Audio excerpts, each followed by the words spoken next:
Hi everybody, welcome to TK Power Sports. And what I have here today in front of me is a little bit different from what we usually do. This is an off-road electric mountain bike provided to us by Hiboy. This is the P6. And in today's video, we're gonna talk about unboxing this thing, putting it together, what it rides like on the trails, both on-road and off-road, and we're gonna compare it to a traditional pedal bike. So stay tuned, let's get into it.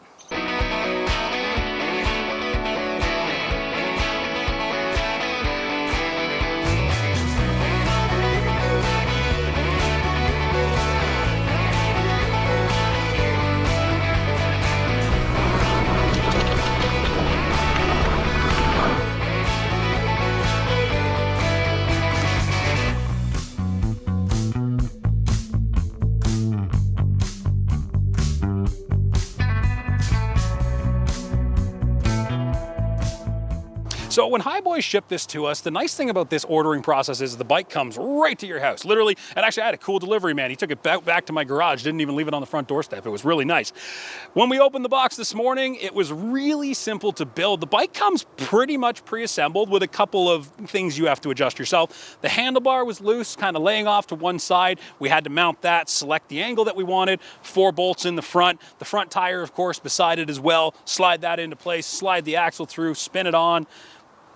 Pedals, that was the last thing. Bolt the pedals in, tighten them up. Everything else was ready. It was all on, it was all ready to go. Set the seat height, charge it up, and away we went. Realistically, if you're ordering a bike, that building process is super simple. A lot of bikes from some other more, established or higher end bike retailers, you're gonna have to drop it off at a shop to get it set up and built and all that. No, this is simple. 3, 4, 5 bolts and it's out of the box, ready to ride. So the one thing we did notice when taking this thing out of the box and putting it together is the quality of this. Now, Hiboy is a relatively new company. They've only been, they've only existed for say a little over a year at this point. So it was kind of iffy. You're not going with your standard Huffy, CCM, Trek, any of those more established brands that are specialized in these types of bikes. So we were all a little, we'll see what we get. But coming out of the box, all the components, the powder coat finish on it is really nice. All the welds were really clean. Everything looks, really, really well put together. The materials are very durable from what I can feel. A couple of them are a little bit, say, on the cheaper side. These grips, for example, I might be replacing those. They're just loose right out of the box. Couple of bits and pieces I might change up right out of the box, but overall, the package seems really good. And I mean, I'm certainly not a small guy, so if I stand on a set of pedals and they don't snap, I gotta think that they're at least built halfway decently. But right now, that's kind of where my knowledge of this type of product ends. So I'm actually going to hand this over to our cameraman Liam, who is an avid cyclist, and he's going to be talking about what he thinks of this bike compared to his own bike and just give you some better impressions than what I would tell you about riding down a trail. So here we are with the man of the hour. This is our cameraman Liam, and I'm actually standing here holding his bike, and I'm holding it because he doesn't have a kickstand, and I'm assuming that's for weight savings. Yes, weight saving, and generally just gets in the way from mountain biking. Yeah. But so, yeah, this is my Trek Roscoe 7.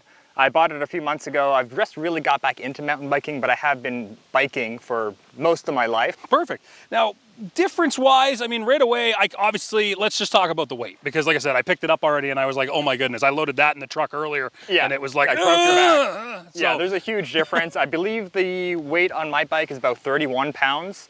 And then over here on the Hiboy, I think it was 65, right? I believe, or 68. So we're looking at almost twice the weight over here, with the bigger frame, the battery, the big fat tires, all that stuff. It obviously adds some weight. So the tires on this guy are 4 inches wide. On my bike here, they are 2.6 inches wide. So that's a pretty big difference. And these are pretty wide for a mountain bike, a regular mountain bike. But yeah, with the fat tires, obviously it changes everything dramatically. So much more stable.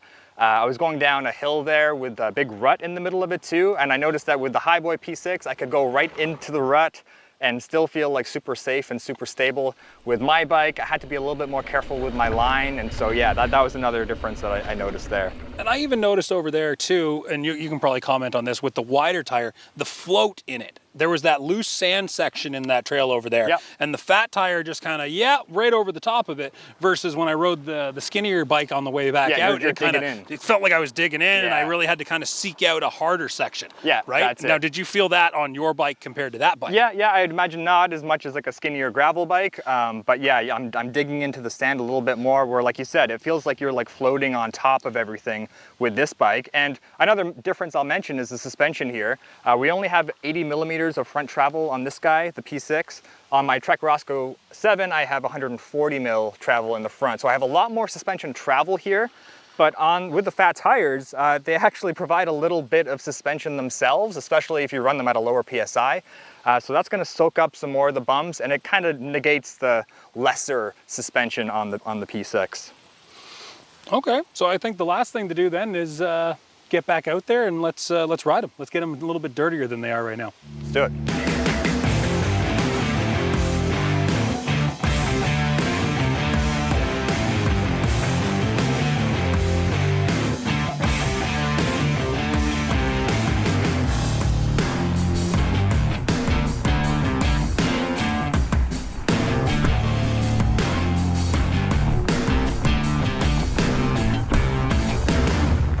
Okay, so we're in this little quarry here. I'm gonna do a quick couple of laps on the Hiboy P6 to get a feel for how it rides.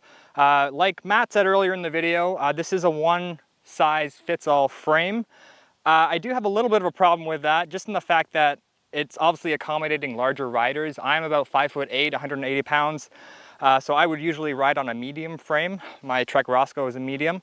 But yeah, with this one, the standover height, it's a little bit too high. So when I swing my leg over here like this, you can see I gotta be on my tippy toes to make sure I can still have babies in the future. So that's a bit of a problem, but we're gonna hop on and see how it rides, and maybe that problem will go away once I get on. Another thing I'd like to point out is the seat. It's kind of a funny looking seat. It's got a little vent hole there, and it's quite wide and very cushy. This is a very comfortable seat, so I think this thing is gonna eat up the miles, but let's give it a shot and see how it goes. Now this is a level 3 bike, which means that it does have an independent throttle, so you can just sit on it and use the throttle to accelerate. You don't have to pedal. It does also have pedal assist, so if you do want to pedal, it'll assist you along. But for this first lap, I'm just gonna go around just using the throttle and see how it feels in terms of stability and the modulation. So let's give it a shot. The modulation on the throttle is actually, it feels pretty accurate. I can pretty slowly turn down, get around some of these rocks, no problem. And as soon as I let her rip, it accelerates, it really goes. And that feels pretty good. I got a feel for the brakes there too. And these are Wu Jing brakes. I gotta say, I've never heard of that brand before, but they do seem to work pretty well right now. And now let's give it a little bit more of a challenge. Gonna head over to this small hill here, just using the throttle, see if I can just slowly make my way up it. There's a tree. And you know, one thing I'll notice right here, these wide tires, although they're very stable at speed, they are not very maneuverable at slow speed. So I notice there is a little bit of a drag in the turns, and it kind of slowly turns around, almost like a boat, compared to a regular mountain bike. It is not as nimble or light-footed. And the P6 does max out at around 28 miles an hour. That's 45 kilometers per hour. But yeah, that feels pretty good. And now I'm gonna try pedaling along. And the main thing I'm looking out for here is just to see how natural it feels as I'm pedaling. Some e-bikes are very natural feeling, and you can almost barely even tell that there's a motor underneath you. Now with a Hiboy P6, I would say that is not the case. With this one, you can definitely feel a couple of pedals and then it slowly kicks in. It's almost like turbo lag in a car. If you know what that feels like, you don't feel like you get full power until you're one or 2 seconds into the acceleration. So I'm gonna try and pedal up this hill now. Whew. Got a little pedal strike there. My pedal hit a rock on the way up. Say the crank arms are fairly long on this bike, so that's one thing you might want to switch out. And another thing I'm noticing here, the pedals are not very good, and that is a hallmark of most bikes when you get them from the shop. Even really high-end bikes the first thing you're gonna swap out is the pedals. And then the other thing I'll notice, I think Matt mentioned this earlier, but the grips are very slick. They do not provide much grip at all. And especially since on the right side, half of your grip is the throttle too. So you really want to have a nice handle on the grip. And yeah, I gotta say, I do not like these grips.